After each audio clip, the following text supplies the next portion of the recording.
Olá! Diz o dito popular que o que é combinado não sai caro. E é nisso que pensamos quando contratamos, por exemplo, um pintor. Perguntamos o preço e, se achamos justo, contratamos o serviço. Mas entre a União, os estados e os municípios, essa combinação não tem sido tão fácil. Governadores e prefeitos vêm assumindo cada vez mais responsabilidades, prestando cada vez mais serviços aos cidadãos. Mas o pagamento, que viria em grande parte da transferência de recursos pelo governo federal, não está crescendo da mesma forma. Essa conta que não fecha é a chamada crise do Pacto Federativo. Para debater esse tema, eu recebo hoje o relator da comissão especial encarregada de propor soluções, o deputado André Moura, do PSC de Sergipe, o presidente da Associação Brasileira de Municípios, Eduardo Tadeu Pereira, o tributarista Sacha Calmon, e o deputado Alex Manente, do PPS de São Paulo, que também participa da comissão especial. Você está convidado para o nosso debate. Mande a sua pergunta ou opinião pelo 0800 619 619, o e-mail expressãonacional@câmara.leg.br ou o nosso Twitter, @xnacional. Eu sou Maristela Santana e o Expressão Nacional é transmitido pela TV Câmara, a Rádio Câmara e a nossa página na internet. Senhores, muito boa noite, muito obrigada pela presença aqui no nosso debate, no Expressão Nacional. Eu quero começar mostrando uns números da Confederação Nacional dos Municípios sobre a distribuição do bolo tributário. Então, o que a gente tem aqui é o primeiro gráfico mostra a arrecadação da União, dos estados e dos municípios. De toda a arrecadação que é feita, 68% no primeiro momento ficam com a União, 5% com os municípios e 27% com os estados. Aí acontecem as transferências previstas na Constituição, sobretudo pelo Fundo de Participação dos Estados e Fundo de Participação dos Municípios, e a distribuição final do bolo tributário é essa: 54% dos recursos ficou com a União, 27% dos recursos com o Estado e 19% com os municípios. Eu quero começar a nossa conversa ouvindo o Eduardo Tadeu Pereira, que é presidente da Associação Brasileira de Municípios. Eduardo, quando a gente olha esse gráfico, principalmente o segundo, a expressão que dá no primeiro momento é que a União está cedendo recurso. Ela tinha 68, ficou com 54. Então, para quem não está ligado ao assunto, dá a impressão de que a União foi até muito gentil, né? E cedeu bastante recursos para os estados, sobretudo para os municípios, que saíram de uma situação de 5% e passaram para 19%. Eu queria que você fizesse uma breve análise do que representa essa distribuição do bolo tributário, sobretudo para os municípios brasileiros.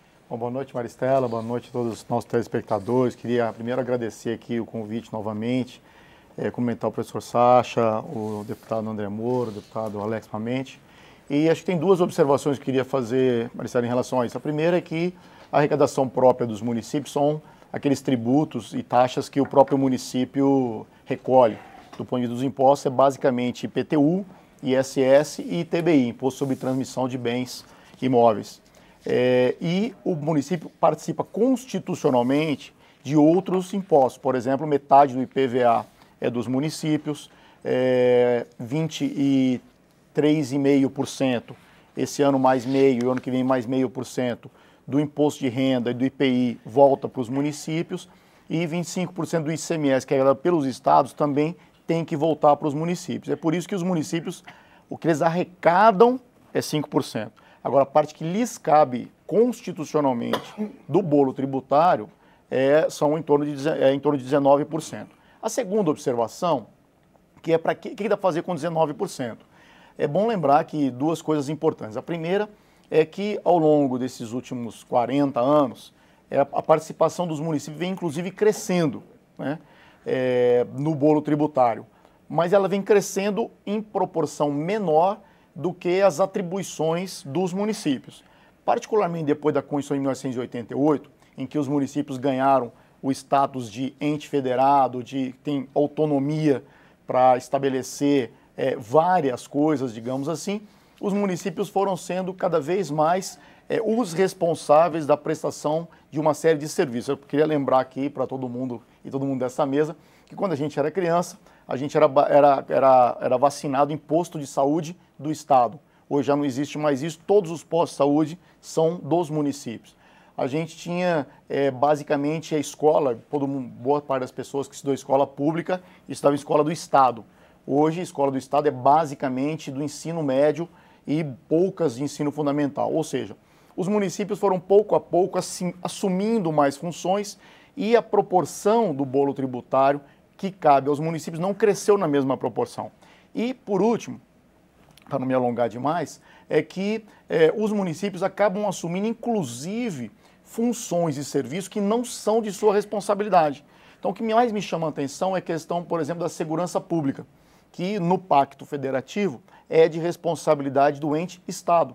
Mas boa parte dos municípios acaba tendo que contribuir pela necessidade que a população apresenta, contratando guardas municipais, sistemas de segurança. Então, são atribuições do ente federado, Estado, e que os municípios acabam atendendo. Assim como boa parte dos municípios no Brasil acaba pagando aluguel de delegacia, emprestando viatura, funcionários, inclusive para a Justiça Federal e Estadual. Então, os municípios, eu diria que ficam com uma parte menor, mas como o município é o que está mais perto da população, é aquele ao qual a população recorre primeiro, o prefeito e a prefeita acabam tendo, digamos assim, que se virar para prestar o serviço que lhe cabe, da maneira que possível, com o tanto de recursos que tem, e ainda, muitas vezes, buscar prestar o serviço de outro ente. Ok, obrigada. Deputado André Moura, PSC de Sergipe. Deputado, o senhor é relator da comissão especial constituída aqui na Câmara para tratar desse tema. Recentemente, o presidente Eduardo Cunha afirmou que, na avaliação dele, abre aspas, as mudanças no sistema tributário devem ser uma consequência da reformulação do Pacto Federativo e não a causa. Fecha aspas. Então, o presidente chama atenção para um ponto, porque existe uma tendência muito forte, sempre que a gente fala em Pacto Federativo, a gente se reportar logo a reforma tributária, que há 20 anos, pelo menos, tramita nessa casa e que não sai. O senhor pensa da mesma forma que o presidente, o senhor tem uma visão diferente? Como é que o senhor vê que deve ser conduzida essa discussão na comissão especial? Primeiro, cumprimentar a todos, agradecer pela oportunidade, cumprimentar o professor Sacha, o deputado Alex, o Eduardo, presidente da Associação Brasileira de Municípios. Eu tenho acompanhado, inclusive, o presidente Eduardo Cunha nessas idas nossas na Câmara itinerante. E o presidente tem deixado claro que, como você colocou, que não se pode pensar em reforma tributária sem discutir antes o Pacto Federativo. E eu concordo plenamente com o presidente Eduardo Cunha. Nós estamos tendo uma oportunidade agora, com a criação da comissão especial, de debater um tema que é extremamente complexo, que se arrasta nessa discussão há muitos anos. Sabemos que a Associação Brasileira de Municípios, a Confederação Nacional dos Municípios, a Frente de Prefeitos, que tratam do tema na esfera municipalista, mas também os governadores dos estados, eles têm grande expectativa exatamente com o que será produzido e que no relatório que nós iremos apresentar e que será apreciado por todos os deputados que fazem parte da comissão especial. Nós temos uma oportunidade ímpar de discutir uma redistribuição mais justa e igualitária daquilo que é arrecadado nos nossos tributos, como você bem colocou no gráfico. No ano 2013, por exemplo, o país arrecadou quase 1,75 trilhão. E desses, apenas 5%, no primeiro momento, depois 19% no segundo momento, foi destinado aos municípios. E nós sabemos, e isso já é corriqueiro, nós ouvimos falar, que é aqui nos municípios que nasce, que surgem os problemas, e é lá que nós temos que encontrar soluções. Mas também, do mesmo jeito, os estados atravessam um momento muito difícil. Os estados estão cada vez mais utilizando-se de empréstimos que fazem, na verdade, uma grande rolagem da dívida. Os estados já estão endividados, tomam empréstimos, rolam essa dívida para as gestões futuras, o que não resolve o problema. Então, chegou a hora, através do Pacto Federativo, de que nós possamos realmente discutir. E na comissão especial nós vamos abrir essa discussão da forma mais ampla possível, ouvindo o Executivo, ouvindo os prefeitos através de seus representantes, ouvindo os governadores dos estados e ouvindo os técnicos que possam trazer os subsídios necessários para que nós possamos fazer um pacto federativo, uma proposta de pacto federativo, e que através dessa proposta a gente consiga verdadeiramente atender, sem ferir muito os entes federados, porque de algum lugar nós vamos ter que retirar para poder contemplar municípios e estados. Mas nós temos que ter o cuidado, porque nós vivemos uma crise econômica sem precedentes, uma crise econômica que nos preocupa muito, e nós temos que ter muita cautela. Nós não podemos somente pensar no Pacto Federativo em redistribuição não é, dos tributos. Nós temos que pensar na redistribuição dos tributos, mas temos que também pensar nas obrigações, nas responsabilidades.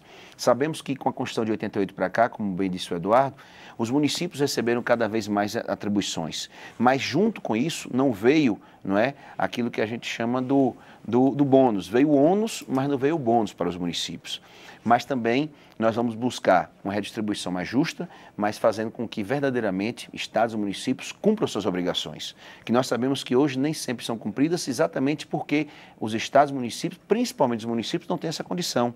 Nós estamos acompanhando aí, por exemplo, um problema que enfrenta a maioria dos municípios do nosso país hoje, que é a questão do pagamento do piso do magistério. Nós sabemos que os professores merecem receber um salário justo e digno, mas nós entendemos que os municípios hoje, na sua grande maioria, não têm condições de pagar esse salário do piso do magistério. Nós temos hoje, segundo dados, né, da CNM, que são os dados que já me foram encaminhados, hoje mais de 45% dos municípios do nosso país, eles estão utilizando 100% do seu Fundeb ou mais do que 100% do seu Fundeb para arcar com a folha do seu magistério. Quando nós sabemos que, segundo dados do IBGE, 45% também dos municípios do país vivem basicamente do FPM.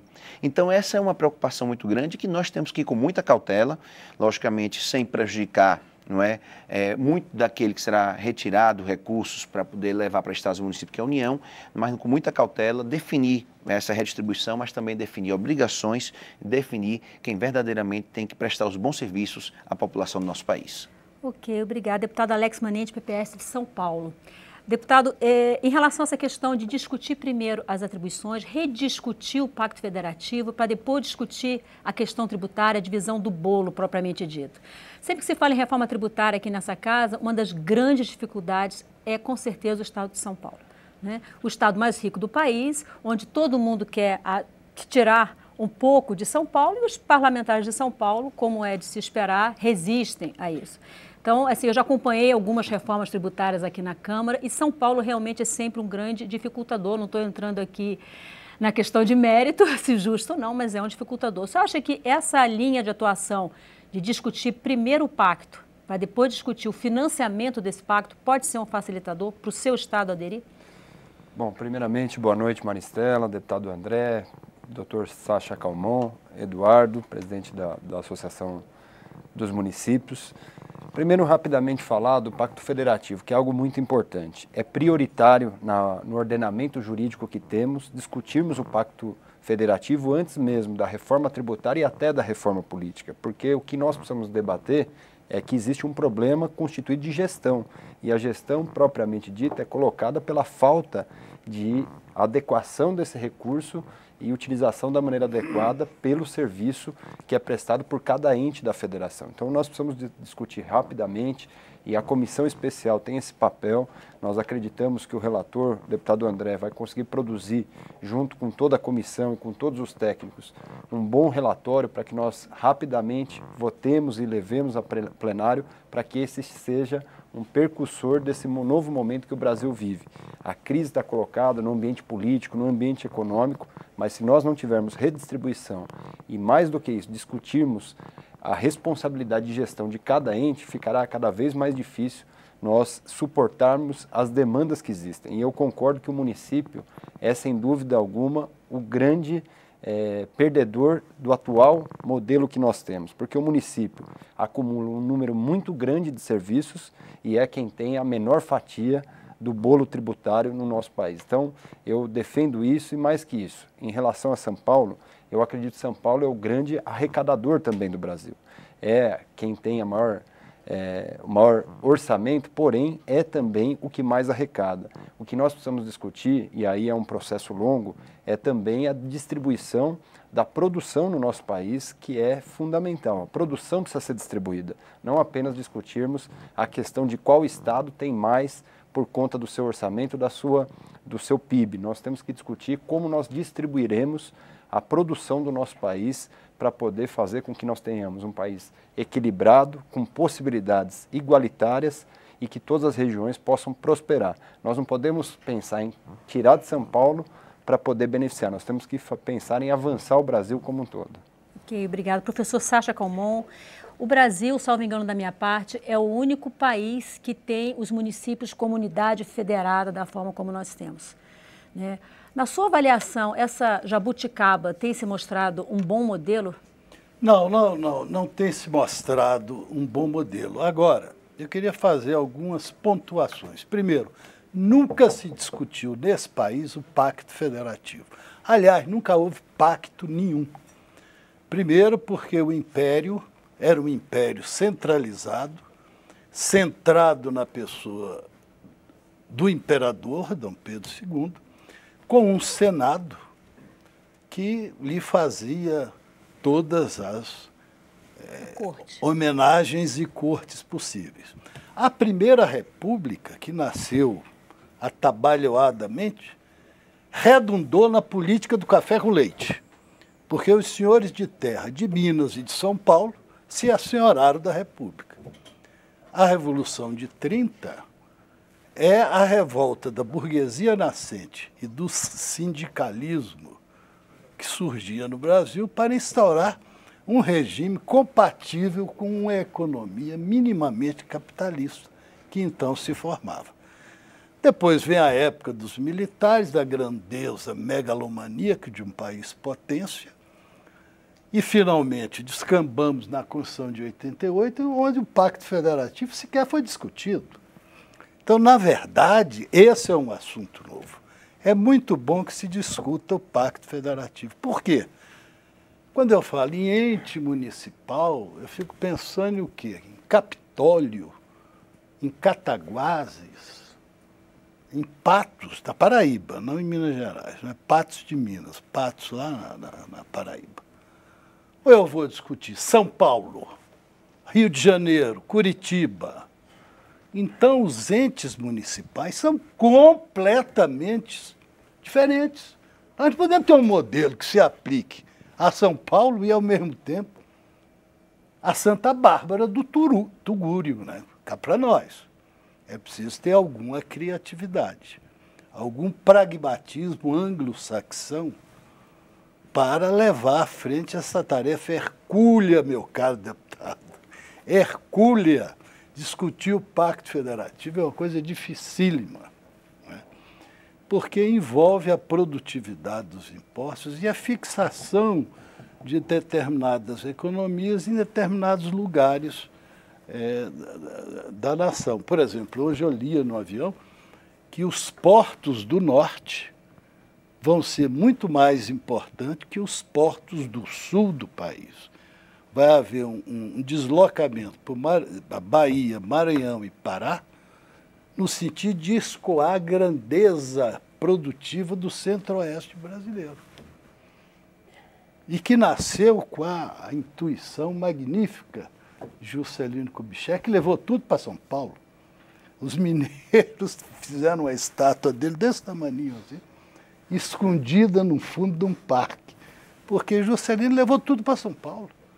A indústria de base, indústria automobilística, autopeças, etc. Então, São Paulo também, cá para nós, é a locomotiva, mas tem que ver que ela faz parte do trem. Ela faz parte do trem. Tem que ser um jogo de ganha-ganha. Não, tem um jogo de ganha e é preciso pensar o município de São Paulo, que é uma potência, cujos gastos e receitas são maiores do que muitos estados brasileiros, de uma maneira diferente.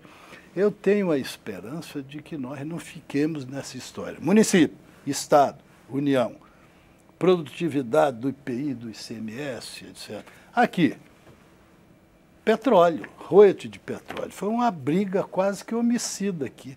E o Supremo vem em pé de vista e fica tudo parado. Os royalties do petróleo, porque no mar não tem estado nem município, só tem água, peixe e petróleo. E por tratado internacional foi dado o direito ao Brasil de explorar as riquezas do subsolo. Isso tem que ser repartido com todos os brasileiros, com todos os estados. Não só com Rio de Janeiro, São Paulo e Espírito Santo. E lá em Carmópolis, lá em Sergipe. Eduardo Pereira, o deputado Alex Manente comentou um ponto que é um ponto que vai muito próximo a algo que eu penso também, né? Que fala-se muito na reforma política, mas às vezes eu tenho a impressão de que a grande reforma é a reforma do Pacto Federativo, porque ela envolve relações verticais de poder. E eu queria perguntar ao senhor em relação ao seguinte: todos os anos, praticamente, os prefeitos fazem uma marcha a Brasília em busca de mais recursos. Às vezes o presidente da República vai a essa marcha, conversa com os prefeitos, faz promessas, às vezes não vai, né? Depende muito do cenário político. Na sua opinião, qual o impacto político dessa dependência que prefeitos e governadores têm hoje da Presidência da República, do Executivo Federal? Veja só, acho que tem três coisas aí, Marcela. A primeira é que, de fato, os municípios, ao arrecadarem menos, e inclusive tem uma questão entre a diferença de arrecadação e a diferença da participação, que é a dificuldade que os municípios têm em arrecadar. Porque quando o município vai arrecadar, é o prefeito, é o vereador que anda na rua que decide uma nova taxa, por exemplo. Recentemente a gente teve muitos problemas. Por exemplo, houve uma decisão da ANEEL de passar os ativos da iluminação pública para os municípios. Para bancar essa mudança, os municípios que ainda não tinham deveriam criar uma taxa para a iluminação pública. E houve vários municípios que tiveram dificuldade de criação dessa taxa, porque o prefeito tem que criar a taxa, os vereadores, coisa e tal. A segunda coisa que eu queria falar é que, assim, acho que o deputado André Moura tocou muito bem, que a comissão na Câmara tem discutido, e é muito importante, deputado, que as entidades sejam realmente consultadas, chamadas, porque a gente tem lidado diariamente com as agrúrias e as dificuldades que os municípios têm. E você citou um exemplo claro. O Congresso, de vez em quando, decide, por exemplo, criar um piso salarial para o magistério, muito justo, piso salarial para agente comunitário de saúde, muito justo. Decide que tem que fechar os lixões em 2 anos, muito justo. Mas, às vezes, esquece de dizer de onde o município vai arrumar recurso para fazer isso. A terceira coisa, mas que eu acho que é muito importante, acho que a reforma política e a reforma eu sempre digo o aprimoramento do Pacto Federativo. Porque apesar de, como disse o professor Sacha, o Pacto Federativo no Brasil foi mais acontecendo do que pactuado, digamos assim, apesar disso é um pacto, digamos, olhando os demais países, é um pacto talvez em que os municípios têm maior participação, maior autonomia, tanto que a gente tem contribuído com outros países que estão estruturando os seus municípios neste momento em que todo mundo prega descentralização, maior autonomia dos governos locais.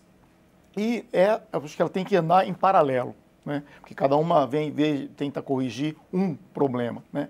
E eu acho que, assim, do ponto de vista dos municípios, o que precisa se fazer muito claramente a cada serviço a gente tem que discutir exatamente de onde vem o recurso. É isso que eu chamo de aprimoramento. Nós temos um pacto bastante, digamos, avançado, mas esse quadro demonstra, e as dificuldades que a população tem muitas vezes para ver os seus interesses atendidos, demonstra que é preciso aprimorar, é preciso rediscutir, é preciso realocar, e esse, para mim, é o grande negócio, né, deputado, assim, o que é que vai ser a função do município e qual o recurso que vai ter disponível para isso? Porque eu insisto, os municípios, o prefeito e a prefeita estão lá perto da população e precisam apresentar o serviço. E eu queria acrescentar só mais um detalhe, que é assim, que é uma preocupação muito grande da ABM. A Associação Brasileira de Municípios está muito preocupada que, além dos recursos, faltam aos municípios capacidade técnica, condição para gerir os recursos, capacitação para a gestão. A gente tem preocupação muito grande com isso, porque, veja só, a gente pensa São Paulo, pensa os grandes municípios, mas 4.000 dos 5.570 municípios do Brasil têm menos de 20 mil habitantes. 70% tem menos de 10 mil habitantes. E eu tenho dito, eu já disse nesse programa, inclusive, que muitas vezes não é a prefeitura ter que contratar uma equipe. A prefeitura não mora uma equipe no município, não moram engenheiros. Tem município que não tem engenheiro no município. Não tem. Então, é preciso que a gente crie mecanismos, e nós estamos discutindo isso muito com o governo federal, com os estados que têm participado muito pouco do Pacto Federativo. Os estados, em geral, não dialogam nem para cima e nem para baixo, dialogam para cima para poder também ver os recursos, negociar as dívidas, mas muito pouco para baixo. Acho que o encerramento dos lixões é um caso claro.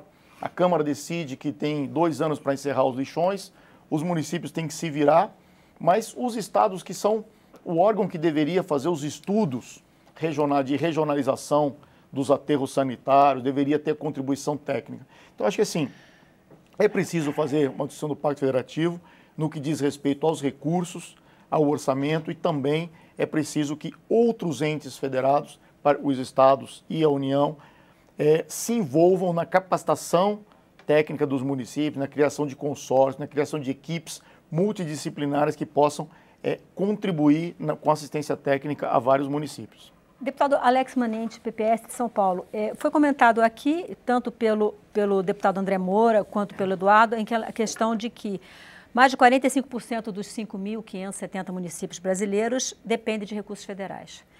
90% dos municípios brasileiros têm menos de 50 mil habitantes. Eu tenho aqui um comentário que vem de Etevaldo Dias de Carvalho, ele é de São Paulo, ele diz o seguinte, São Paulo capital, ele diz o seguinte: nos governos anteriores criaram tantos municípios pequenos, foi uma verdadeira farra de criação de municípios. Com esta farra foram desrespeitados vários itens da Constituição Federal, existem municípios que não chegam a 1.000 habitantes. Isso é um absurdo e gera muitas despesas. Na sua avaliação, justifica o Brasil ter tantos municípios? Isso é possível gerar até economia de escala na gestão dos recursos, como o Eduardo estava comentando, a dificuldade que municípios pequenos têm de ter um engenheiro, de ter determinados técnicos para desenvolver determinados trabalhos? Qual é a sua avaliação? A minha avaliação é que para se criar novos municípios, nós primeiro precisamos aferir a sustentabilidade dessa criação do município. Se o município tem condições de suprir as necessidades, tanto economicamente como tecnicamente. Esse é um debate que precisa ser ampliado, inclusive o próprio Pacto Federativo debate essa possibilidade de criação de município e certamente isso precisa estar na pauta para que a gente tenha a clareza de que o município tenha condições de sustentar os munícipes que ali vivem. E mais que isso, nós precisamos sempre pensar que o município, e eu concordo, é onde as pessoas vivem. O prefeito, os vereadores, eu fui vereador na minha cidade, e fui deputado estadual, estou iniciando esse mandato como federal. E eu posso afirmar que, de fato, a Câmara Federal tem prerrogativas constitucionais na sua legislação de votar inúmeras matérias. Eu sinto um município com muita cobrança e pouca condição de atender às reivindicações da população, e o Estado fica num vazio muito grande, um vazio de disponibilidade do que é exercido efetivamente para o cidadão que vive no Estado. Então as responsabilidades precisam ser melhor definidas e até a criação de novos municípios precisa ter um critério estabelecido para que a gente tenha sustentabilidade desse próprio município. Eu dou sempre um exemplo da segurança pública, que foi abordado aqui. Nós temos na segurança pública condições de dar mais instrumentos para o próprio município, especialmente nas cidades de região metropolitana, a fortalecerem as suas guardas municipais. E, infelizmente, esse recurso é muito escasso para os municípios cumprirem essa tarefa. Esse é um debate de uma das prioridades do país para as regiões metropolitanas, que poderia ser melhorado a estrutura econômica desses municípios. A gente observa que nas regiões metropolitanas, o Rio de Janeiro, que ficou muito conhecido por isso, só com força nacional é que conseguiu combater efetivamente a violência. Nós precisamos repassar para os municípios ter condições de ajudar as polícias militares e civil do Estado a cumprir esse papel. Ok, nós vamos fazer um intervalo, na volta eu volto com os senhores. Se você não participou, ainda dá tempo. Pelo 0800 6969, e-mail expressonacional@câmara.leg.br ou Twitter, @xnacional. A gente volta já já, não saia daí.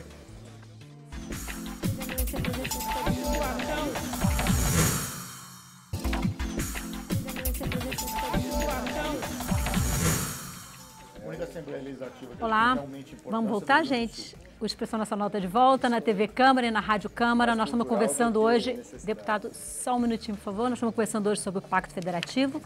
Eu recebo hoje o relator da Comissão Especial encarregada de propor soluções, deputado André Moura, do PSC de Sergipe, o presidente da Associação Brasileira de Municípios, Eduardo Tadeu Pereira, o tributarista Sacha Calmon e o deputado Alex Manente, do PPS de São Paulo, que também participa da Comissão Especial. Deputado André Moura, a gente sabe que a presidência da República, isso não é um privilégio desse governo, desde o governo Fernando Henrique, isso vem sendo feito, descobriu uma forma de aumentar o bolo tributário, mas não dividir com os estados e municípios como deveria, né? Descobriu o milagre das contribuições, que as contribuições não são divididas como EPI e imposto de renda, né, na mesma intensidade. Então, a União vem fazendo isso progressivamente. Só acha que numa discussão como essa do Pacto Federativo, tem como resolver um problema dessa natureza? Olha, eu acho que tem. Se antes você me permite, Maristela, só para poder contribuir, até a sugestão do Eduardo, presidente da MB, nós, inclusive, já no nosso plano de trabalho que nós apresentamos, Eduardo, de trabalho na comissão, nós, inclusive, apresentamos e deve estar sendo votado na próxima reunião da terça-feira, uma audiência pública onde você estará sendo convidado, presidente da CNM, da frente de prefeitos e também, logicamente, que aqueles que compõem o governo federal, os governos dos estados e também os técnicos, para que possam também trazer o subsídio necessário. Então, nós vamos fazer um debate, uma discussão na comissão mais ampla possível e, logicamente, que vamos discutir, nesse momento, a questão das contribuições. Nós acompanhamos aí o governo utilizando cada vez mais de contribuições exatamente como uma, digamos, como uma fuga para não ratear aquilo que é arrecadado com os municípios, por exemplo. Nós estamos acompanhando aí e uma preocupação. Nós discutimos aqui na legislatura passada, por exemplo, a questão do IPI. O governo, quando dá o incentivo, por exemplo, no IPI para os veículos, para a linha branca, o governo está ali dando incentivo na parte do bolo que cabe aos estados e municípios.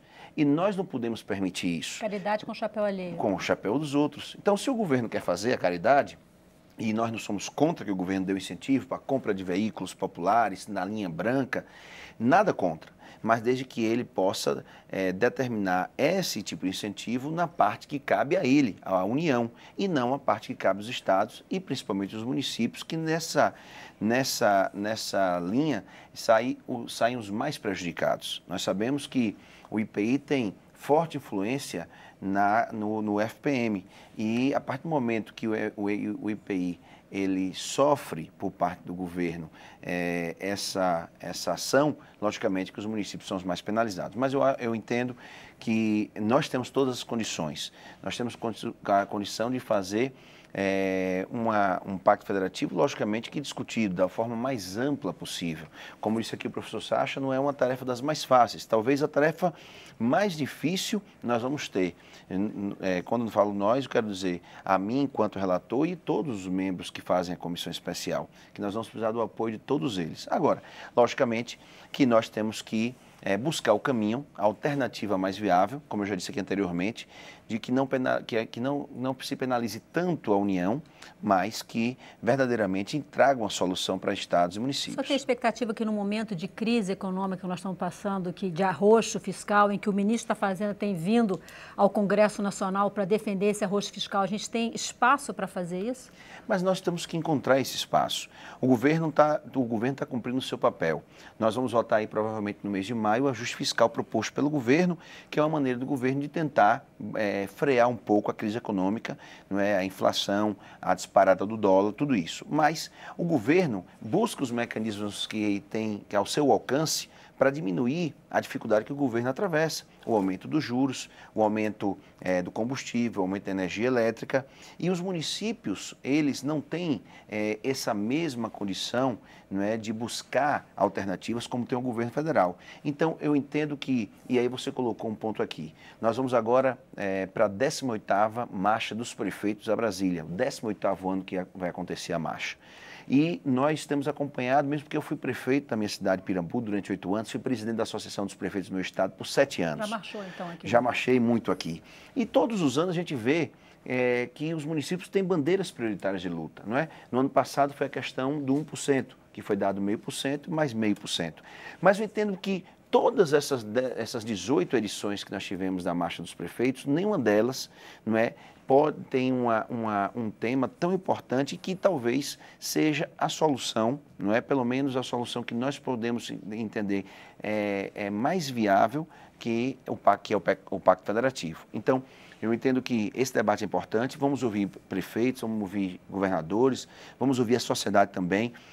Nós estaremos levando, até mesmo por uma orientação, uma sugestão do presidente Eduardo Cunha, o debate não só na Câmara itinerante, mas também vamos fazer seminários regionais nas 5 regiões do Estado, exatamente para ouvir também a sociedade, para ouvir as Assembleias Legislativas, os deputados estaduais, que também possam propor sugestões para contribuir com a nossa relatoria. Professor Sacha Calmon, o deputado André Moura comentou aqui a questão do IPI, né, da isenção de IPI que o governo federal fez ao longo do ano passado, né, e que a tendência é que esse ano não aconteça, de acordo com a questão fiscal que nós estamos, né? E essas medidas têm um caráter, na visão do governo federal, o objetivo é ser um caráter anticíclico na economia como um todo. Mas para os estados e para os municípios tem um caráter contrário. Tem um resultado que pode-se falar procíclico, porque os estados e os municípios têm reduzido a sua distribuição, o recebimento dos fundos de participação dos estados e dos municípios. Do ponto de vista constitucional, em se considerando que deve-se buscar a redução das desigualdades regionais, medidas como essa, que inviabilizam essa redução de desigualdades regionais, muito pelo contrário, elas aumentam, né, a desigualdade regional. As desigualdades regionais, como fazer na legislação para impedir que o governo federal continue adotando medidas dessa natureza? Olha, eu queria aproveitar, isso está tão próximo do meu querido deputado, e você tem conduzido magnificamente esse debate. Muito obrigada. Para dizer o seguinte, nós estamos vendo a indústria nacional cair relativamente na formação do produto bruto nacional. É o único setor que tem um imposto que ninguém mais paga, o IPI. E o imposto que é sustentáculo, um dos sustentáculos do Pacto Federativo, porque do IPI participam estados e municípios, que é usado pela União extrafiscalmente a seu bel prazer, sem passar pelo Congresso, porque ela pode aumentar, diminuir a hora que quiser. Então, isso é uma contradição viva. A União faz o que quer do IPI, é o único imposto pago pelos industriais, ninguém mais paga, nem comerciante, nem varejista, nada. Não é? Que é uma contradição brutal. Outra coisa, deputado, ICMS tem que ser por fora, não pode ser por dentro.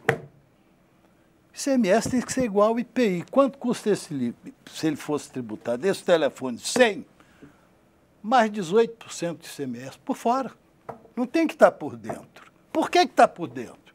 Que história é essa de estar por dentro? Isso é uma jabuticaba, só o Brasil que tem isso. Porque estando por dentro, ele incide sobre ele mesmo. Então, essa capacidade de ser verdadeiro, fiel, leal, tem que existir na administração, tem que existir no legislativo, no executivo, porque nós não estamos brincando.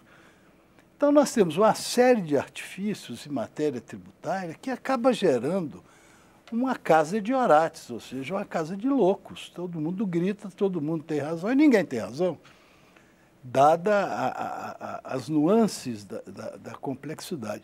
ICMS por fora, outra coisa, temendo que os estados, como de fato depois vieram a fazer, utilizassem o ICMS para fins extrafiscais, tanto que São Paulo botou sua fiscalização nas fronteiras territoriais para evitar os incentivos dos outros estados que buscam legitimamente se desenvolverem economicamente. Fiscal, mas só que o ICMS não se presta a isso.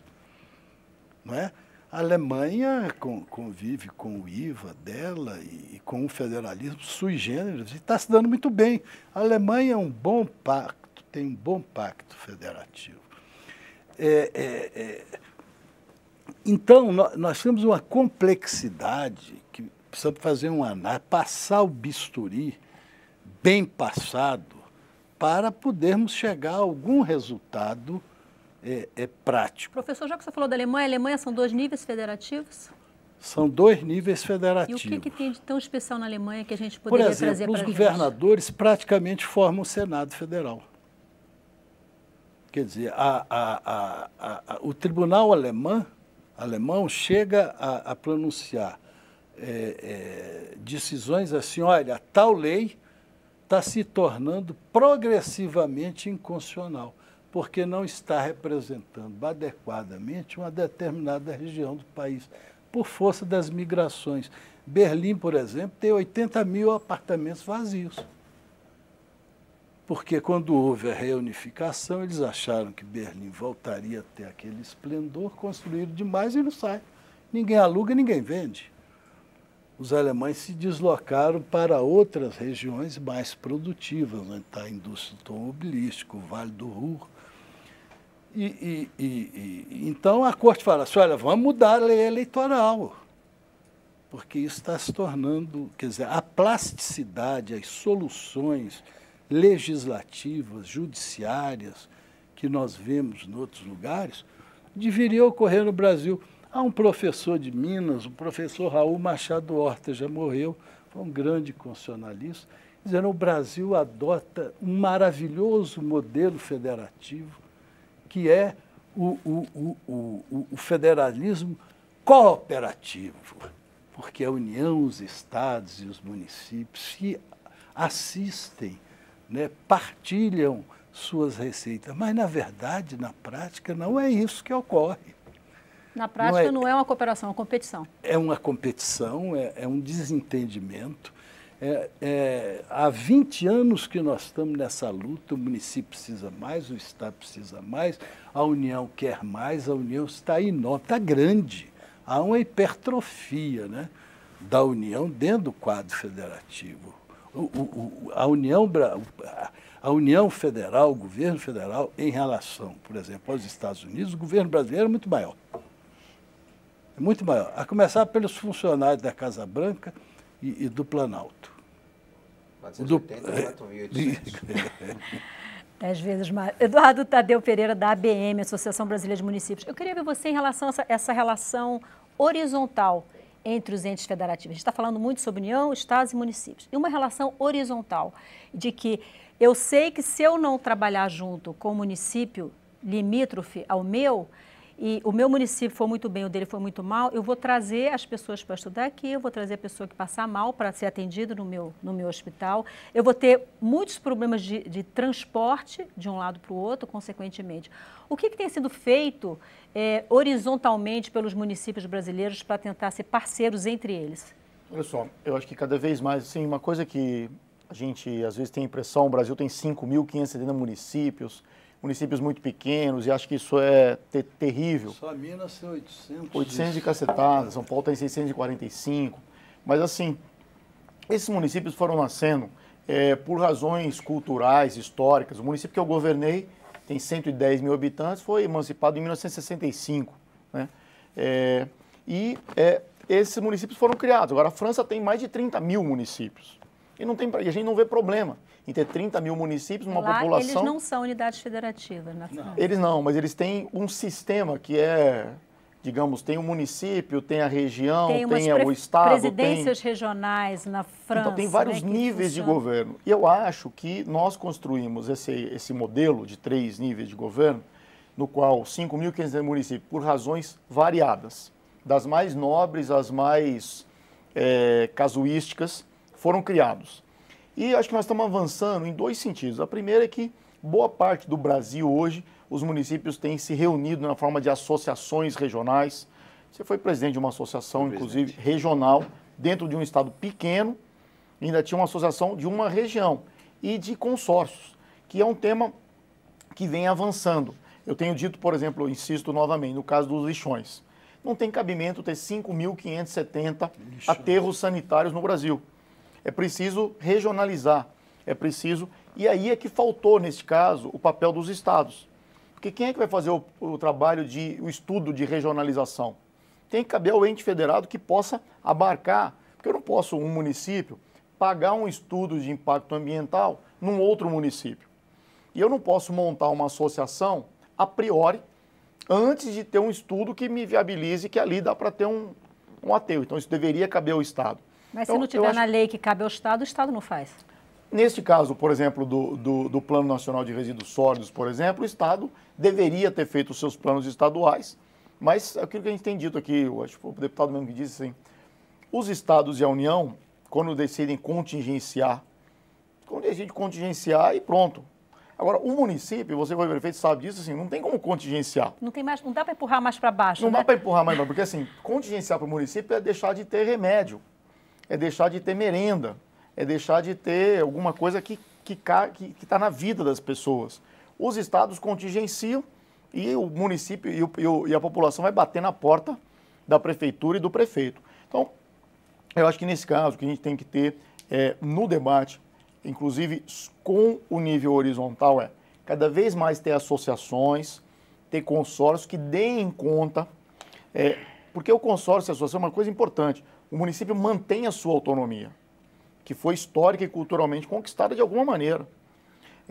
No entanto, no consórcio ele mantém essa autonomia e divide os custos, as funções de certas funções. Eu estou dizendo aqui da coleta, da disposição final de lixo. Não dá para ter um aterro em cada município, tem que ter consórcio. Não dá para ter um hospital com UTI em cada um dos 5.570 municípios do Brasil. É preciso ter associações e consórcios.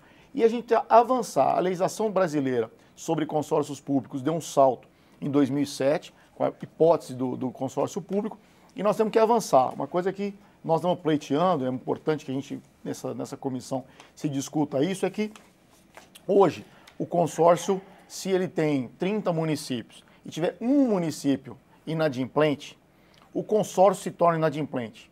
Então, os consórcios não podem acessar certos recursos, porque um dos seus associados está com algum problema de pagamento de INSS ou qualquer inadimplência que inviabiliza o consórcio. Nós temos que avançar.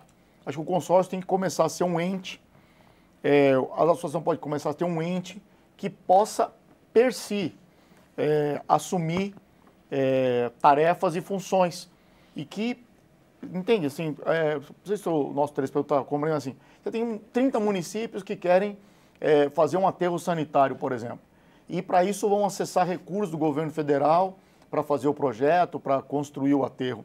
Se um desses 30 municípios tiver naquele momento, e é difícil, os municípios sempre têm algum que em algum momento está com dificuldade de pagamento.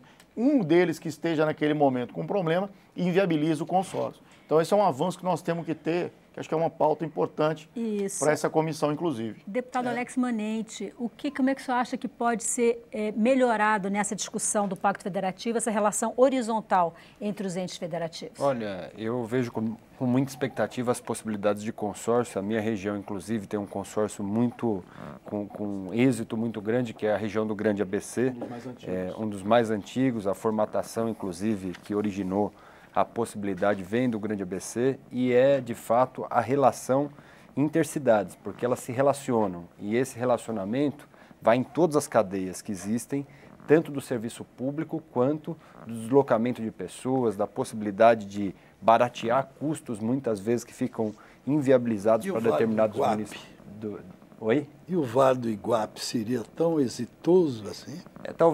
Talvez precisaria abrigar mais municípios e fazer de maneira diferente, mas a integração cultural e as necessidades daquela população local certamente conseguiriam ter os debates pertinentes e até a observação dos próprios governos estadual e federal. Muitas conquistas se dão através dessa unificação dos municípios. E no Vale do Ribeira também, assim, a unificação desses municípios, do Vale do Ribeira, por exemplo, ele gera um potencial, né, na agregação dos municípios, que não é igual ao ABC, que são municípios ricos, mas em todos. Deputado André Moura, o que o senhor acha dessa questão da horizontalidade? O senhor acha que isso é possível ser discutido no Pacto Federativo? Eu acho que é possível a gente discutir no Pacto Federativo. Nós temos que observar só uma situação. Eu fui prefeito de um município de Sergipe, no Nordeste. Você vê que os exemplos dados aqui e as possibilidades de consórcio estão sempre aqui, pelo menos colocados na região sudeste do país, nos centros maiores. É necessário, principalmente no Nordeste, uma conscientização maior dos prefeitos, porque existe sempre uma disputa onde vai ser a sede daquele determinado consórcio. Se é do lixo, onde vai ser a sede, porque a despesa subentende que vai ser menor onde tiver a sede. Se é do hospital, da mesma coisa. Então, Esse debate também tem que ser um debate de conscientização dos prefeitos. Nós, como falou aqui o Eduardo, nós estamos acompanhando aí, por exemplo, essa questão da inadimplência dos municípios. No estado do Rio de Janeiro hoje, 74% dos municípios do Rio de Janeiro estão inadimplentes. No meu estado, 62% dos municípios estão inadimplentes, o que gera um problema exatamente para poder você efetivar um consórcio, desde que esse consórcio tenha recursos do governo federal, e também para outras ações que são necessárias que os municípios estejam inadimplentes. Então, eu entendo que é fundamental, eu concordo com o que foi colocado aqui pelo Eduardo, pelo Alex, por eles dois principalmente, a partir do momento que nós possamos fazer um trabalho de consórcios, de fortalecimento, você termina criando, não é, uma espécie de um quarto ente federado. Região. Isso, por região. Isso é fundamental. Isso é de uma importância enorme. Agora, nós temos que também apontar os caminhos para que os recursos necessários, o aporte de recursos necessário para a efetivação desses consórcios, nós temos que encontrar essas fontes de recursos. Volto a repetir, você formar um consórcio no Grande ABC, com municípios que têm uma arrecadação muito maior do que os municípios do Nordeste do país, na sua grande maioria 0,6, que não chegam a 10 mil habitantes, com arrecadação muito pouca, logicamente que você tem uma possibilidade muito maior, Alex, de você efetivar um consórcio na região do ABC do que, por exemplo, um consórcio na região de Canindé, de São Francisco, que é um município que tem uma condição de arrecadação muito melhor. Então, essa é uma discussão que tem que ser colocada. Eu acho que é extremamente importante. Eu entendo que nós temos que discutir no Pacto Federativo. Agora, volto a repetir, é necessário que nós, além da conscientização dos prefeitos, a gente possa buscar o aporte de recursos necessário para efetivar a criação desses consórcios. Professor Sacha Calmon, apesar de a gente não estar aqui discutindo a questão da reforma tributária, eu não poderia perder a chance de ouvir um tributarista em relação a esse aspecto, que vai ser discutido com certeza também. Todas as vezes que se fala em crise fiscal no Brasil, se fala, uma das coisas que surge é o imposto sobre grandes fortunas, como grande solução. E me parece, se eu estiver errado, me corrija, que um dos maiores problemas do sistema tributário brasileiro é que o nosso sistema tributário ele é regressivo, ele tributa sobretudo o consumo, consequentemente tributa os mais pobres. Perfeito. Eu queria saber a sua avaliação, o que é que se pode fazer de forma mais simples, mais fácil, qual é o nó principal a ser resolvido no sistema tributário brasileiro? O nó principal, eu acho que esse é inescapável, é a guerra fiscal. É o ICMS como instrumento de política desenvolvimentista. Isso tem que acabar, porque se não acabar, não se resolve nada, porque todos perdem e todos aparentam estar ganhando. Então, o IVA nacional ou o ICMS é um imposto que não comporta, porque ele difunde seus efeitos em todo o território nacional.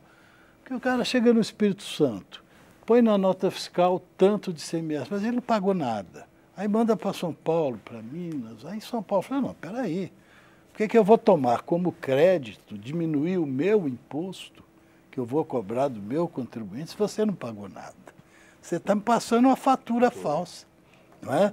Então, a guerra fiscal ela é deletéria para o corpo vivo da federação. Professor, tem um comentário aqui que chegou de Delano Arraes, de Maringá, Paraná. Ele fala sobre o ICMS. Ele diz o seguinte, a respeito dessas medidas que o governo tomou sobre o aumento do ICMS, em que situação fica a vida do cidadão brasileiro nesse momento que o desemprego está batendo as portas da população? Veja você, quais são as maiores alíquotas do ICMS?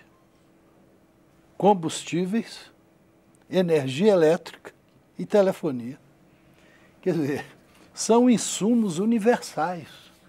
Quem que não usa comunicação telefônica? Quem não usa energia elétrica? Não é? Quem não usa combustíveis?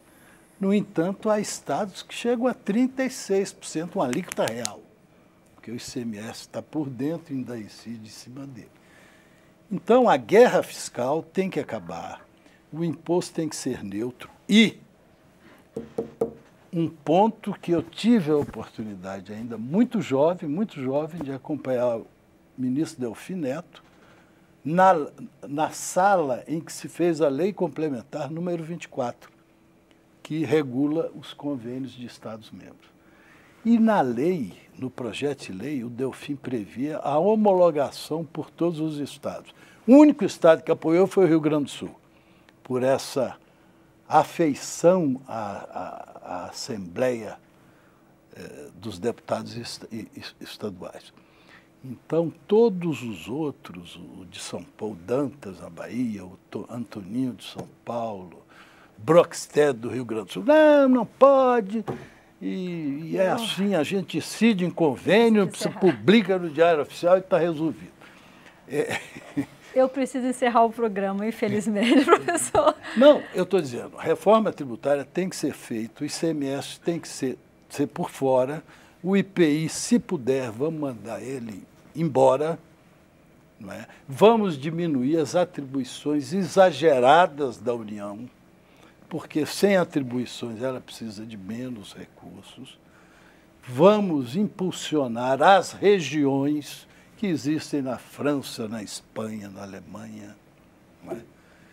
Vamos ter uma convivência mais leal, tranquila, ver os vários tipos de municípios, né? Que é uma coisa São Paulo até Santa Bárbara do Tuguri. Professor, mas isso é um programa muito pequeno para um assunto muito grande. É um programa muito pequeno, com certeza faremos outros, mas eu quero agradecer a sua participação aqui no Expressão Nacional, muito grata, professor Sacha Calmon, deputado André Moura, PSC de Sergipe, relator da Comissão Especial. Quero pedir desde já para o senhor que lá na frente, quando o seu relatório estiver pronto, que o senhor volte à Expressão Nacional para a gente discutir esse tema, como é que ficou o novo Pacto Federativo, ou a proposta do novo Pacto Federativo. Desejo boa sorte, bom trabalho. Muito obrigado. Proibiram os estados Eduardo de dar Tadeu Pereira, financeiro. Presidente da Associação Brasileira de Municípios, muito obrigada por sua participação mais uma vez aqui no Expressão Nacional. Deputado Alex Manente, PPS São Paulo, muito obrigada e boa sorte também no trabalho na comissão. Obrigado. Você que nos acompanhou pela TV Câmara, Rádio Câmara e pela nossa página na internet, muitíssimo obrigado por sua participação. Na próxima semana, nós vamos debater a redução da maioridade penal. Eu sou Maristela Santana e a gente se vê na próxima terça, às 9h30 da noite. Até lá.